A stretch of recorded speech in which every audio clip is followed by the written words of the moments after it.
اللہم صلی علی محمد وعلی آل محمد مبارک وسلم۔ 26ویں پارے کی ابتدا سورہ احقاف سے ہوتی ہے۔ سورہ احقاف مکی صورت ہے، اس کی 35 آیات اور 4 رکوعات ہیں۔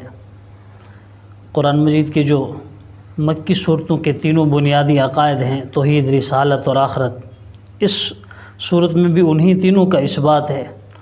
اور اس صورت کی ابتدا میں بتوں کی مذمت بیان کی گئی ہے کہ کیسے یہ بت ہیں جنہیں تم خدا کے مقابلے میں لے کے آئے ہو، تمہارے ہاتھوں کے تراشے ہوئے یہ بت تمہیں کس طرح نفع پہنچا سکتے ہیں، کس طرح تمہیں نقصان سے بچا سکتے ہیں، تو ان کی مذمت کی گئی ہے۔ اور کافروں کا جو قرآن پر اعتراض ہوتا تھا، کبھی کہتے تھے کہ یہ جادو ہے، کبھی یہ کہ جناب سابقہ قوموں کے واقعات ہیں، قصے ہیں، اس کا ذکر کیا گیا۔ اور ان کا یہ ایک بیہودہ اور لچر قسم کا اعتراض کہ اگر ایمان اچھی چیز ہوتی تو یہ غریب لوگ ایمان والے نہ ہوتے، ہم ایمان والے ہوتے۔ یعنی وہ یہ سمجھتے تھے کہ جس طرح دنیا کی ہر نعمت ہمیں ملی ہوئی ہے، آخرت کی بھی ساری نعمتیں ہمارا مقدر ہیں۔ تو وہ یہ کہا کرتے تھے اگر ایمان اچھی چیز ہوتی تو غریب کیسے مومن ہوتے، پھر تو ہم مومن ہوتے۔ اللہ تعالیٰ نے ان کا رد کیا، ان کے اس بے دلیل قسم کے دعویٰ کی تردید فرمائی۔ اس کے بعد 2 متضاد نمونے پیش کیے کہ 2 آدمی ہیں، باپ بیٹا ہیں، ان میں سے جو ایک بیٹا ہے وہ اچھا ہے، نیک اولاد ہے، اور وہ والدین کی اچھی تربیت کے سبب سے اچھا رہتا ہے، اور اللہ تعالیٰ سے 3 دعائیں مانگتا ہے کہ یا اللہ مجھے شکر کی توفیق عطا فرما، مجھے ایسے اعمال کی توفیق دے جس سے تو راضی ہو جائے، اور مجھے ایسی اولاد دے جو نیک ہو، تیری فرما بردار ہو۔ اور اس کے مقابلے میں ایک اور بیٹا ہے، ایک اور لڑکا ہے کہ جب اس کے والدین اسے نیکی کی بات بتاتے ہیں تو وہ کہتا ہے تم کیا کہہ رہے ہو، مجھے کس چیز سے ڈرا رہے ہو، کیا مجھے دوبارہ پیدا کیا جائے گا؟ حالانکہ جو مجھ سے پہلے والے لوگ پیدا ہوئے پھر دنیا سے چلے گئے، ان میں سے تو کوئی پیدا ہوا نہیں ہے، دوبارہ کوئی زندہ نہیں ہوا، ایسے ہی تم فضول باتیں کرتے ہو والعیاذ باللہ۔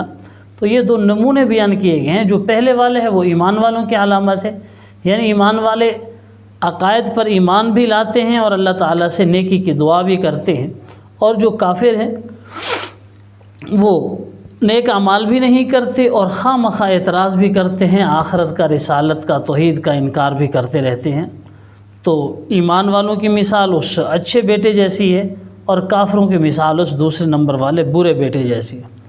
اس کے بعد تفصیل کے ساتھ قوم عاد کا، حضرت ہود علیہ السلام کی قوم کا واقعہ ذکر کیا کہ جو لوگ مرنے کے بعد کی دوبارہ والی زندگی پر اللہ تعالیٰ کو قادر نہیں مانتے تھے اور نافرمانیوں کی زندگی گزار رہے تھے، قوم عاد کو حضرت ہود علیہ السلام نے ڈرایا، لیکن انہوں نے وقت کے نبی کی بات کو نہ مانا۔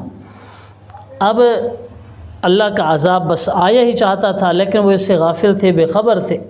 گرمیوں کا موسم تھے، انتہائی گرمی چل رہی تھی، اسی اثنا میں بادل بنتا ہے، ٹھنڈی ہوائیں چلتی ہیں، وہ لوگ بڑے خوش ہو جاتے ہیں، جشن مناتے ہوئے گھروں سے باہر نکلتے ہیں، لیکن جو ہوائیں تھیں وہ طوفان کا روپ دھار لیتی ہیں، طوفان آتا ہے، بجلی کی گرج، چمک، اسی طریقے سے سخت آندھی طوفان۔ یہ چونکہ بڑے لمبے قد والے جسیم و لحیم لوگ تھے، آسمان تک انہیں لے جایا، یہ ہواؤں نے انہیں اٹھایا جیسے کیڑے مکوڑے ہوں، اور پھر انہیں زمین پر پٹخ دیا گیا۔ قرآن کہتے ہیں کہ ایسے گرے پڑے تھے زمین پر جیسے کھوکھلے تنے، کھجور کے کھوکھلے تنے گرے پڑے ہوتے ہیں۔ تو اللہ تبارک و تعالی نے قوم عاد کا واقعہ ذکر کر کے دراصل مشرکین نے مکہ کو تنبیہ کی کہ تم ان سے زیادہ طاقتور نہیں ہو، تم ان سے بڑی عمر کے نہیں ہو، بڑی طاقت، بڑی جسامت والے نہیں ہو، اگر وہ ہمارے عذاب کے آگے نہیں ٹھہر سکے تو تم کیا چیز ہو۔ تو بہرحال بتلانا مقصود تھا کہ اللہ تبارک و تعالی دوبارہ زندگی پر قادر ہے، اور بلا شبہ اللہ تعالیٰ نے دوبارہ زندہ کرنا ہے۔ اس صورت کے آخر میں حضور صلی اللہ علیہ وسلم کو صبر کی تلقین کی گئی کہ جس طرح سابقہ انبیاء کرام نے، اولو العزم پیغمبروں نے صبر کیا، آپ بھی صبر کیجئے اور ان کے معاملے میں جلد بازی نہ کیجئے، عن قریب آپ دیکھ لیں گے ان کے ساتھ جو سلوک ہوتا ہے۔ سورہ احقاف کے بعد سورہ محمد شروع ہوتی ہے، مدنی صورت ہے، 38 اس کی آیات اور 4 رکوعات ہیں۔ حضور صلی اللہ علیہ وسلم کا اسم گرامی، نامی محمد صلی اللہ علیہ وسلم قرآن مجید میں 4 جگہوں پر مذکور ہے، ایک سورہ احزاب میں، سورہ آل عمران میں، سورہ محمد اور سورہ فتح میں۔ یعنی ان 4 صورتوں میں سورہ آل عمران، سورہ احزاب، سورہ محمد اور سورہ فتح میں حضور صلی اللہ علیہ وسلم کا نام موجود ہے۔ محمد کا لفظ استعمال کیا گیا ہے، اس کے علاوہ حضور صلی اللہ علیہ وسلم کا جہاں پر بھی تذکرہ ہوا ہے آپ صلی اللہ علیہ وسلم کی صفات کا تذکرہ کیا گیا۔ تو یہ سورہ محمد کی اس طرح ابتدا ہوتی ہے۔ سورہ محمد کا جو دوسرا نام ہے وہ سورۃ القتال ہے، چونکہ اس میں جہاد کے، قتال کے احکام ذکر کیے گئے ہیں، مسلمانوں کو بتلایا گیا ہے جہاد کی اہمیت، فضیلت اور جہاد کے اندر کے جو معاملات اور احکام ہیں۔ تو اس صورت کا موضوع اتباع ہے کہ جو حق والے ہیں وہ حق کی اتباع کرتے ہیں، جو کافر ہیں وہ باطل چیزوں کی اتباع کرتے ہیں۔ اب جب 2 گروہ بن گئے، کافروں کا گروہ، ایک مومنوں کا گروہ، تو یقیناً ان میں ٹکراؤ ہوگا۔ جب ٹکراؤ ہوگا تو پھر معاملات، نوبت لڑائی تک جائے گی، قتل و قتال تک جائے گی، خون ریزی ہوگی۔ تو مسلمانوں کو تنبیہ کی گئی، جب کافروں سے مٹ بھیڑ ہو، کافروں سے لڑائی ہو، آمنا سامنا ہو، تو آپ نے ان کو قتل کرنا ہے، ان کو اچھی طرح خون بہانا ہے، اور اگر یہ لوگ قید ہو جاتے ہیں تو پھر آپ کو اختیار ہے، چاہے آپ ان پر احسان لگائیں، انہیں ویسے ہی چھوڑ دیں۔ دوسرا آپشن یہ ہے کہ آپ ان سے فدیہ لے کر انہیں چھوڑ دیں۔ تیسرا یہ کہ آپ اپنے قیدیوں کے ساتھ ان قیدیوں کا تبادلہ کریں، اور چوتھا یہ کہ آپ انہیں غلام بنا لیں۔ تو غلام بنانے کی اسلام نے ترغیب نہیں دی، فقط ایک جو آپشن تھا اس کا ذکر کیا، اور اس سے ہٹ کر باقی نصوصات میں، قرآن میں، سنت میں غلاموں کے حقوق متعین کیے ہیں۔ اسلام سے پہلے غلاموں کے کوئی حقوق متعین نہیں تھے، وہ جانوروں جیسے مال اور مویشی شمار ہوتے تھے۔ اسلام نے ان کے حقوق ذکر کیے۔ اسلام نے مختلف کفارات کے طور پر غلاموں کو آزاد کرنے کی ترغیب دی۔ غلاموں کو آزاد کرنے والے کے لیے اللہ کے رسول نے بڑی بڑی بشارتیں ذکر کیں، اور جو آزاد نہیں ہوتے ان کے حقوق متعین کیے، انہیں انسانوں کے صف میں شامل کیا۔ اور پھر اس کی بہت سے ایسے لوگ ہیں جو اصلاً غلام تھے، لیکن وہ بڑے بڑے فقیہ بنے، بڑے بڑے مفسر و محدث بنے۔ اسلام نے ان پر کوئی تانہ زنی نہیں کی، انہیں معاشرے کا ایک عام اور مفید شہری قرار دیا۔ حضرت عبدالرحمن ابن عوف رضی اللہ تعالیٰ عنہ جو مشہور صحابی رسول ہیں، انہوں نے 30,000 غلاموں کو آزاد کیا تھا۔ آپ اس سے اندازہ لگائیں کہ اسلام نے غلامی کے کلچر کو پروموٹ نہیں کیا، غلامی کے کلچر کو ختم کیا ہے، غلاموں کو عام قومی دھارے میں شامل کیا ہے تاکہ یہ عام انسانوں جیسے لوگوں کو نظر آئے۔ تو یہ جو غلامی کا نظام ختم ہوا دنیا سے، اس میں اسلام کا بہت بڑا حصہ ہے۔ اسلام کے احکام اور اسلام کی تبلیغ و اثرات کا یہ سبب ہے کہ آج دنیا سے غلامی کا نظام ختم ہوا ہے۔ اس کے بعد بتلایا گیا کہ کافروں کے ساتھ تمہارے جو اعلان جنگ ہے، ظاہر ہے کافر اور مسلم یہ 2 طرح کے طبقات ہو گئے ہیں۔ کافروں کے ساتھ جب اعلان جنگ ہو تو خوب اچھی طرح ان سے لڑائی کریں، جہاد کریں، اور اگر تم اللہ کے راستے میں جہاد نہیں کرو گے، اللہ کے راستے میں مال خرچ نہیں کرو گے، تو مسلمانوں کو آخر میں تنبیہ کی گئی کہ اللہ تعالیٰ تمہاری جگہ پر اور قوم کو لے آئے گا، وہ یقیناً تم سے بہتر ہوں گے۔ اس کے بعد سورۃ الفتح شروع ہوتی ہے جو مدنی صورت ہے، 29 آیات اور 4 رکوعات ہیں۔ بنیادی طور پر اس میں صلح حدیبیہ کا واقعہ ذکر کیا گیا ہے کہ جناب نبی کریم صلی اللہ علیہ وسلم نے خواب دیکھا کہ ہم بیت اللہ کا طواف کر رہے ہیں، عمرہ کر رہے ہیں، قصر و حلق کر رہے ہیں۔ صحابہ کرام کو بتایا، صحابہ بڑے خوش ہو گئے، بیچارے تقریباً 6 سال سے اپنے اصلی وطن مکہ سے دور تھے۔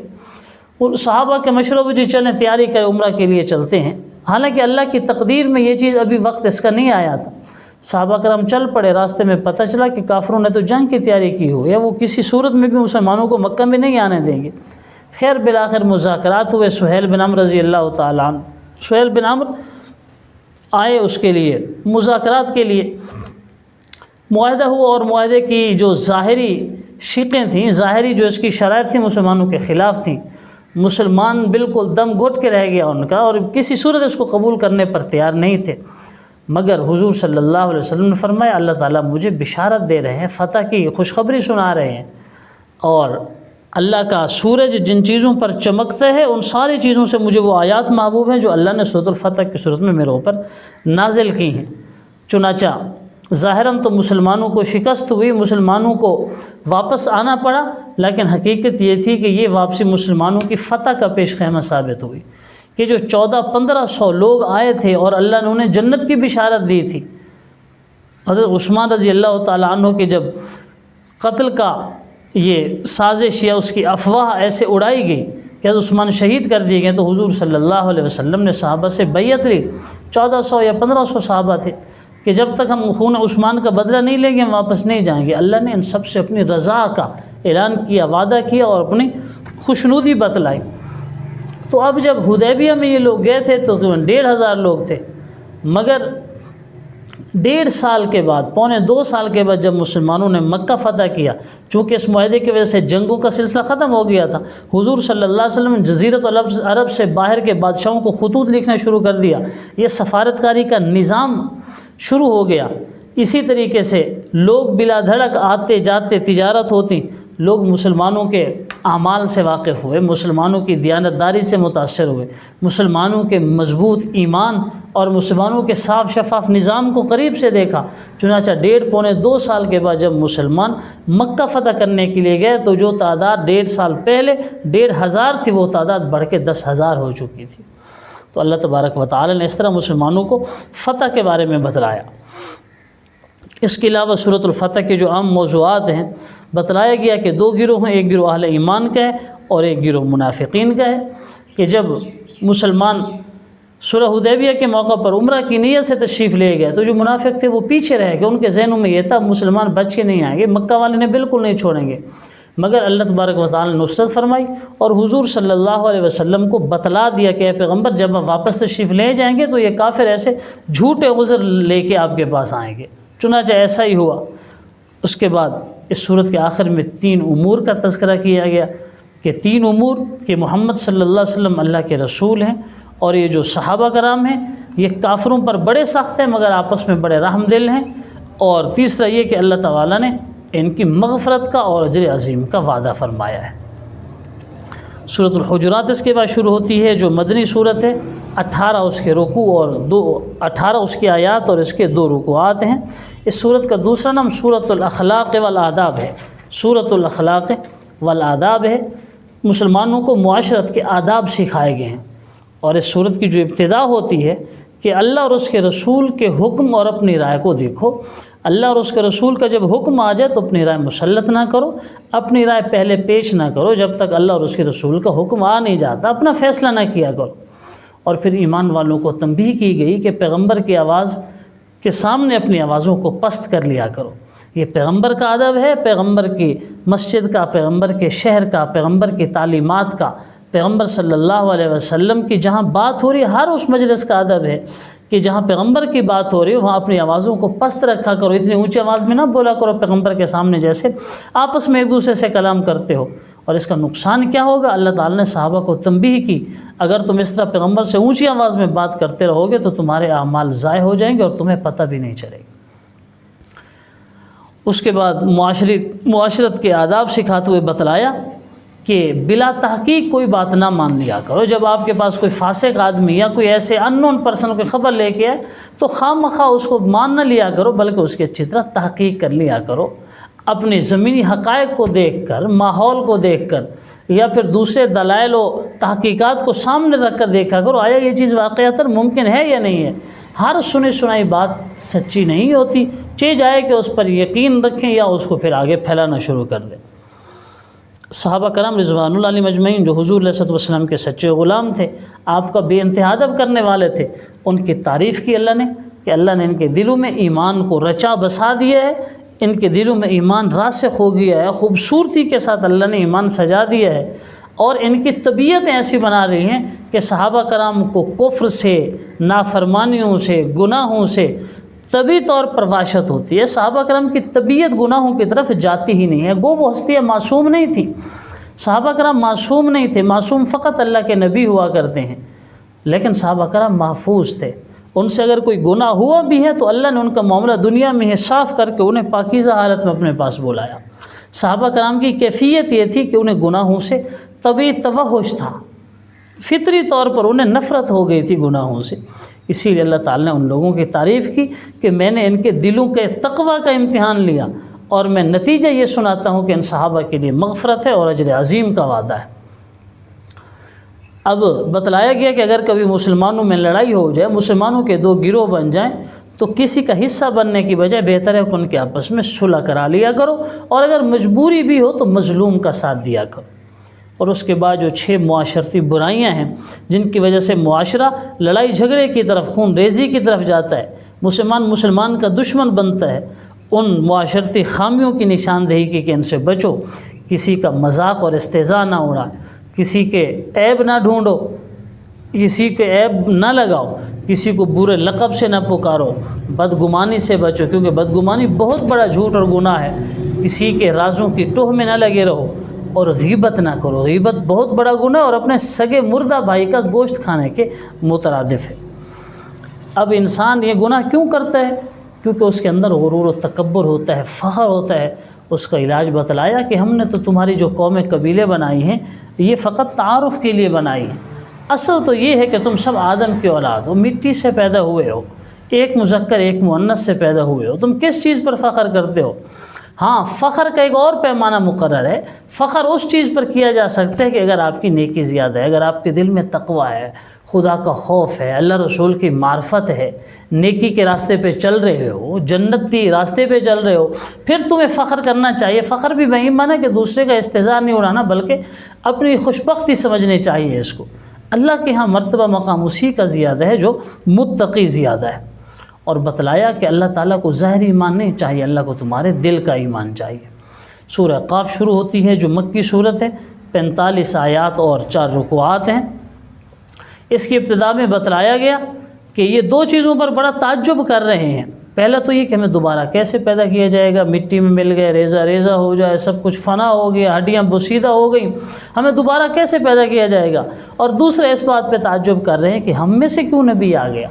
نبی آنا ہوتا، کوئی بڑا آدمی آتا، کوئی فرشتہ آ جاتا، ہم ہی میں سے، ہماری قوم میں سے، ہمارے لوگوں میں سے نبی کو کیسے اٹھایا گیا۔